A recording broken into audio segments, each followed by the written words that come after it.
Bonjour. Aujourd'hui, je vais vous parler d'une décision de justice de la Cour d'appel de Paris qui date de 2024 et qui traite des baux commerciaux.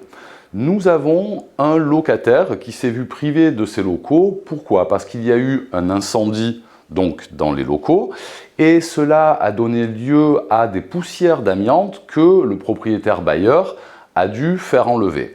Les opérations ont duré 4 mois et cela s'est soldé par le conflit suivant. Le locataire a adressé une demande de résiliation du bail et le bailleur l'a contesté. Au tribunal, les juges ont fait droit au bailleur pour la raison suivante. Lorsque vous êtes locataire commercial, si le bien est totalement détruit par cas fortuit, il faut savoir que l'article 1722 du Code civil prévoit que le locataire peut demander la résiliation du bail, ce qui est somme toute assez logique.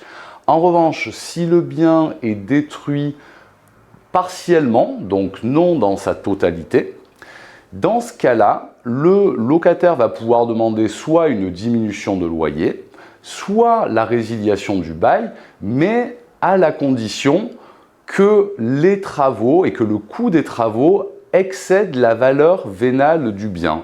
Or, dans cette affaire, la valeur vénale du bien tournait autour de 400 000 € et les travaux n'en ont coûté que 50 000. Et c'est donc pour cette raison que le bailleur a obtenu gain de cause et que le locataire n'a pas pu faire valider sa résiliation judiciaire du bail.